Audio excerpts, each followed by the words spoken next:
إنه في يوم 4 فبراير شباط 2010 حدثت لأسرتي مصيبة سوداء تثبت مدى العنصرية الاجتماعية والسياسية التي تعيشها مصر. ياه، ده انت متأخر قوي يا دكتور، ولسه جاي تكتشف الموضوع ده دلوقتي؟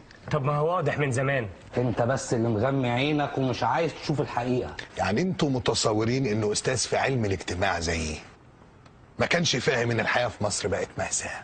فاهم طبعا، بس كنت على الأقل بحاول أزرع الأمل في ولادي، في الطلبة بتوعي. طب وايه اللي خلاك تتخلى عن الامل فجأة؟ ايه اللي حصل يعني؟ اللي حصل ان الحياة في البلد وصلت لمرحلة البيت بيه، وان اي كلام عن الامل يبقى نوع من الوقاحة. وانت جايبنا هنا كلنا بقى عايزنا نعمل ايه؟ نشيل البيبي؟ دي خريطة للأوضاع الاجتماعية في جمهورية مصر العربية في ظل المأساة اللي بتعيشها البلد. مفيش حد يقدر يعيش مطمن على كرامته وحياته وأسرته إلا الأفراد في هذه المنظومات الثلاث.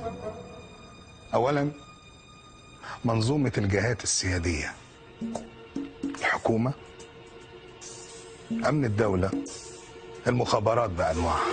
ثانيا، منظومة العدالة، القضاء، النيابة، الشرطة. ثالثا، منظومة الثروة. وفي الحقيقة المنظومة دي بتتعامل وتكاد تشتري المنظومتين دول. الناس دي بس هي اللي بتقدر تنام وهي مطمنة ان محدش هيقدر يأذيها ولا يبوظ لها حياتها، ولذلك نقدر نسميهم الفئات الآمنة إلى يوم الدين. أما اللي زينا حيا الله علماء، دكاترة، مدرسين، فإحنا مرشحين في أي لحظة ناخد بالجزمة. لا قيمة لنا في هذا الوطن اللي أصبح وطنهم هم، وإحنا بقينا لاجئين عندهم. وبناء على ذلك إحنا ما عندناش غير حل من اتنين. الحل الأول هو إننا نطفش من البلد دي بأقصى سرعة. هنروح فين يعني؟ الدول المحترمة اللي الناس فيها متساويين. انت جاي تقول كده دلوقتي بعد ما الهجرة اصبحت مستحيلة؟ خلاص بطلوا ياخدوا حد من العالم المتخلف بتاعنا ده. ما هو عشان كده احنا مجتمعين، علشان نفكر مع بعض في طرق غير تقليدية. ها يا جماعة، في حد عنده أي فكرة؟ أنا عندي فكرة. احنا ممكن نطلب اللجوء السياسي. لازم يكون لنا تاريخ في التمرد السياسي يا معتمد، واحنا ناس غلابة ماشيين جنب الحيطة. يا جماعة بقول أفكار غير تقليدية. ها؟ لو على غير التقليدي أنا عندي فكرة جهنمية. اتفضل. نطلب اللجوء الجنسي. السيف ده ايه الوقاحة دي؟ ده كلام يا راجل ده. يا جماعة لو سمحتوا استنى. يعني ايه لجوء جنسي؟ خليك صدق ودانها سامحة. احنا هنروح نقول لهم ان احنا عندنا مجموعة رغبات منحرفة، والناس هنا بتعايرنا يعني وبتضطهدنا، واحنا عايزين نهاجر عندهم بس. ولو اترفضنا والموضوع اتعرف ساعتها هنتنفخ من جميع الجهات. يلا يا جماعة لو سمحتوا، عايز أفكار خلاقة. أنا عندي الكبيرة بقى، المضمونة 100%. قول بسرعة.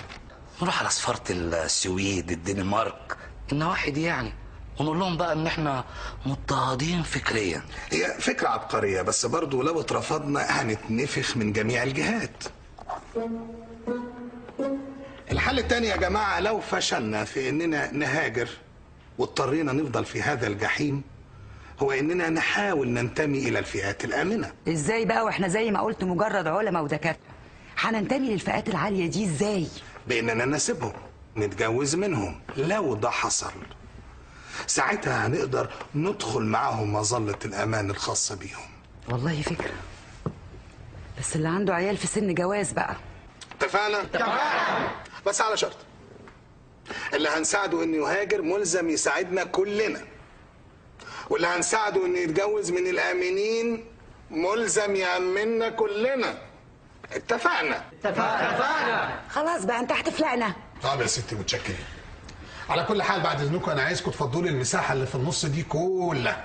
هتعمل ايه؟ هتعرفوا دلوقتي حالا هعمل ايه.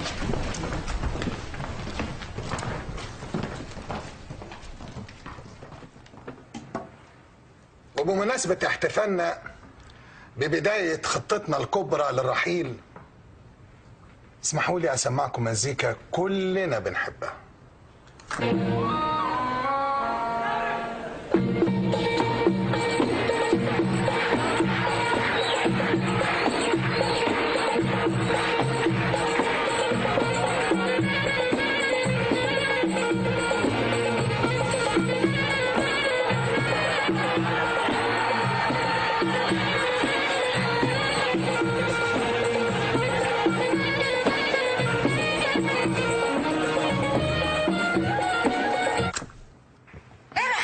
طول عمرك غلس. انت لازم كده تقل مزاجنا. من هنا ورايح ما تنفعش تبقى هي دي المزيكا اللي تحرك مشاعرنا او ترقصنا.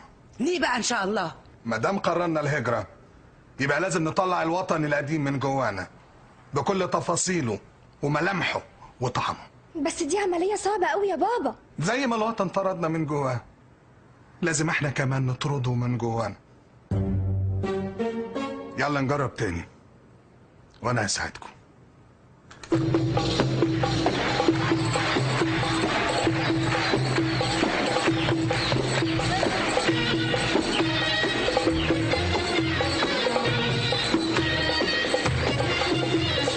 طلع الوطن من جواك، انسى طعمه، انسى تفاصيله. مش قادرة يا حسن. تخلى عنه، تخلى عنه. لازم زغيرة. انزعيه من قلبك وما تبكيش عليه. مكلبش قوي. صعبة قوي يا بابا. قصدك قوي يا حسن. طبع.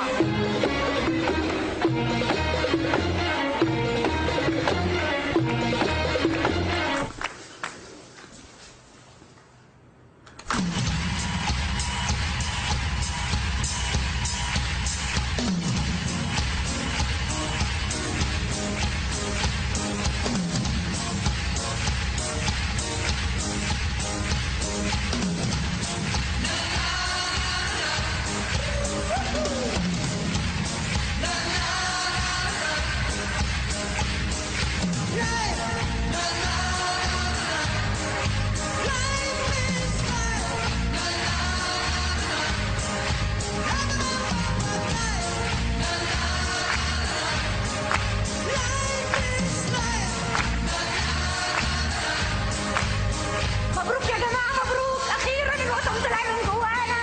السلامة والقلب داعينه. هو من سكة وإحنا من سكة. يا ساتر، ده كان طابق على نفسنا.